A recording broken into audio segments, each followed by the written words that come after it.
ஒரு டிக்ஷனரி எடுத்து பார்த்தீங்கன்னா ஒரு வார்த்தையை போட்ட உடனே அதுக்கு கிட்டத்தட்ட ஃபொனட்டிக்ஸ் போட்டிருப்பாங்க. ஒரு வார்த்தை முடிஞ்சுன்னா ஒரு ஃபொனட்டிக்ஸ், அந்த ஃபொனட்டிக்ஸ்குள்ளே ஆங்கில மற்ற எழுத்துக்களை போட்டு அதுக்கு மேலே போட்டு இது நீட்டணும், இந்த மாதிரி உச்சரிக்கணும் அப்படின்னு போட்டு அது அதனுடைய உச்சரிக்க வேண்டிய முறையை போட்டிருப்பாங்க. தமிழில் நீங்கள் உயிர்மை எழுத்தை சேர்த்து விட்டாங்க. உயிர் எழுத்தையும் மெய் எழுத்தையும் சேர்ந்து உயிர்மை எழுத்தை சேர்த்ததுனால இந்த ஃபொனட்டிக்ஸ் அவசியப்படலைங்க. அப்படியே எழுதிடலாம்.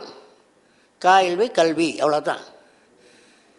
காவை நீட்டி சொல்லணும் அப்படின்ட்டு இல்லை, கல்வி கல்வி என்று முடிந்தோம். அப்படியே இந்த உயிரெழுத்து மெய்யெழுத்து இணைந்த காரணத்தினால என்ன ஒரு முக்கியமான விஷயம் எனக்கு சொன்னீங்கன்னா, நீங்கள் எங்கே பார்த்தா தமிழ் இலக்கியெல்லாம் பார்த்தா போகிறோம், என்னையும் உங்களையும் இணைக்க வேண்டுமென்றால், உங்களுடைய மனதையும் என்னுடைய மனதையும் இணைக்க வேண்டுமென்றால் தமிழில் உயிரெழுத்து நீண்டு நீட்சி பெற்று நிற்கும்.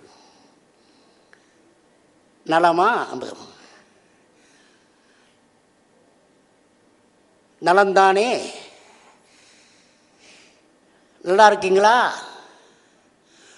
இப்போ நான் கேட்குற பார்வை எப்படி தான் இருக்குது.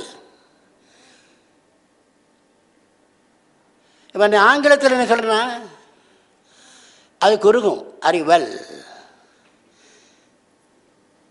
ஓகே, இது மாதிரி சொல்லும்போது இந்த கான்சனன்ட் சவுண்டில் முற்புறக்கிற சான்றனன் இங்கே அப்படி இல்லை. நல்லா இருக்கீங்களா?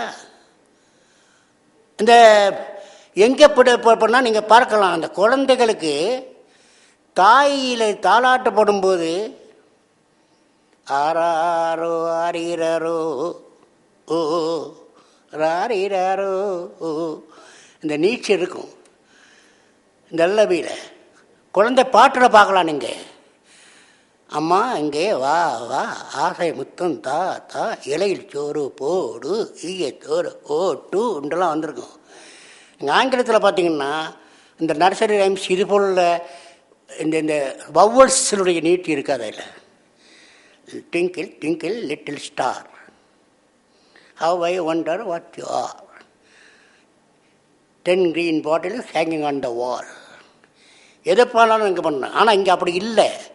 இந்த உயிரெழுத்துடைய நீட்சி முன்னும் பின்னும் அமைகிறனால, முன்னால் ஒரு நிச்சயம் முன்னால் அமைகின்ற காரணத்தினால என்ன பெரிய அனுபவம் கிடைக்குதுன்னு சொன்னீங்கன்னா, ஒரு மிகப்பெரிய உணர்வுகள் வருகிறது.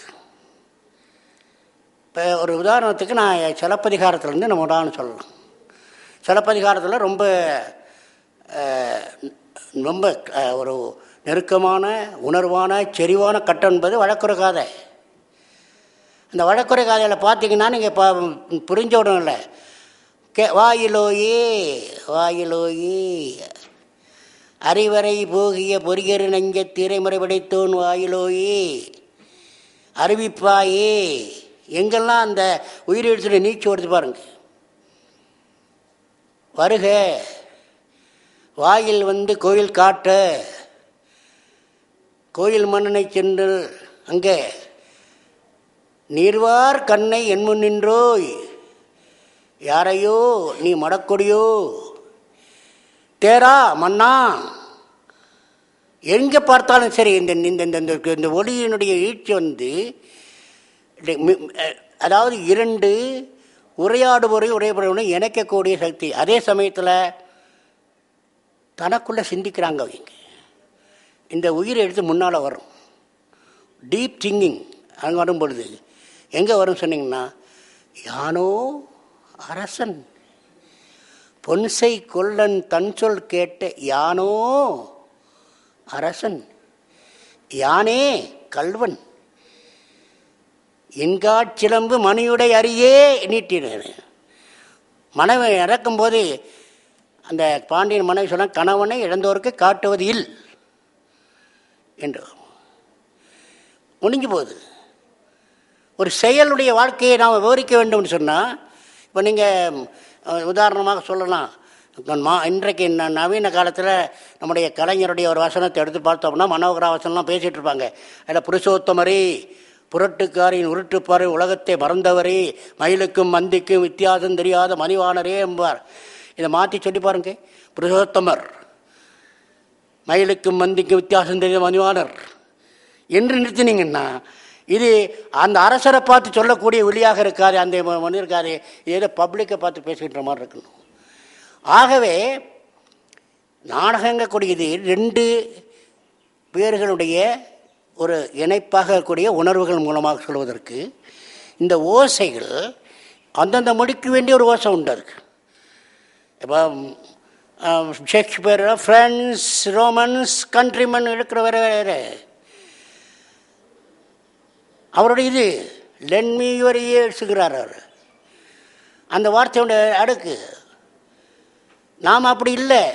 நாம் ஒரு ஒரு ஒரு ஒரு இது மாதிரி ஒரு பொதுக்கூட்டத்தில் போட ஒரு ஆளை எடுக்கணும்னா நாம் உயிரெழுத்தை போட்டு தான் போடணும். எங்கே கம்பன் என்ன செய்கிறான், தன்னுடைய பரதன் வருகிறான் பார்த்த உடனே அவன் படையெடுத்து வருகிறான்னு சொல்லி தன்னுடைய ஆளு வீரரை கூப்பிட்டு சொல்லும்பொழுது ஆழ நெடுந்திர யாரு கடந்து இவர் போவாரோ, வேட நெடும்படை கண்டு விளங்கிடும் இல்லாலோ, தோழமை என்று அவர் சொல்லிய சொல்லொரு சொல்லன்றோ, ஏழமை வேடன் இறந்திலன் என்றன ஏசாரோ.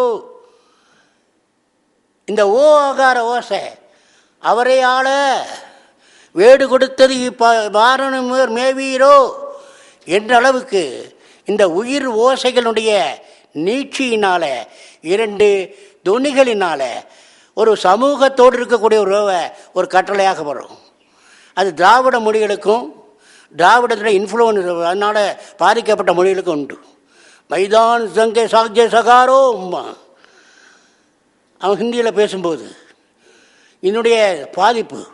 ஆக இந்த ஓசைகள் சமூகத்தினுடைய உறவுகளுடைய ஓசைகள் நாடகத்துக்கு அடிப்படை. இந்த ஓசை நுட்பத்தின் அளவில் நீங்கள் பார்க்கும் பொழுது தமிழ் மொழிக்கு என்ற ஒரு தனி சிறப்பான ஓசை நயங்கள் உண்டு நாடகத்துக்கு. இந்த ஓசை நயத்தில் நாம் பார்க்குறோம், ஒரு செயலுடைய தொகுப்பாக வரும்பொழுது கம்பராமாயணத்தில் பார்க்கலாம். அந்த கூனி கையில் பட்டாபிஷேகம் சொன்ன உடனே மாலையை கொடுக்குறார். கொடுத்த உடனே அவன் என்ன செய்றான், அவர் செய்கை முழுதும் கம்பன் வர்ணிக்கின்ற பொழுது அது ஆக்டிவிட்டீஸ், அது செய்கிறதெல்லாம் செயல்கள். அந்த செயல்களை எல்லாம் தொகுத்து சொல்லணும். சொல்லும்போது தெளித்தனல் உறப்பினல் தீருகை திருகன் தீயுக விழித்தனல் வைதனல் வெய்து உயிர்த்தனல் அடித்தனல் அழுதனல் என்றெல்லாம் வார்த்தைகளை கட்டு போடுறாங்க. தெளித்தனலே உறப்பினலே என்று போடலை. ஏனென்று சொன்னால் இது நம்ம கையில் படம் பிடிக்கக்கூடிய ஒரு படமாக இருக்கக்கூடிய தொகுப்பாக காட்டுகிறார். ஆனால் அதே கம்பர் குகன் படத்தில் வரும்பொழுது போவாரோ வில்லாலோ சொல்லன்றோ என்று சமூகத்தோடு இணைக்கின்ற ஒரு சொல், ஒரு பாங்கு, நாடக பாங்கு இந்த உயிரோசையோடு எடுக்கிறது. அதே இதில் பார்க்கலாம். சிந்திக்கிறான், நம்பியும் என் நாயகனை ஒக்கின்றான், இவனை போக விடுவேனா என்று சொன்ன குகன் இவனை கடந்து போக விடுவேனா என்று சொல்ல அண்மையில் பரதனை பார்த்த பிறகு அவனுடைய உருவத்தை பார்த்து என்ன செய்கிறான், அவனுடைய மனசுக்குள்ளே சிந்தனை வருகிறது. நம்பியும் நாயகனை ஒக்கின்றானே என்றெல்லாம் போடலை. ஒக்கின்றானே அர்த்தமாயிடும், மாறிடும். அப்படி இல்லை, நம்பியும் என் நாயகனை ஒக்கின்றான், அயல் நின்றான், தம்பியையும் ஒக்கின்றான், தவவேடம் தலை கொண்டான்.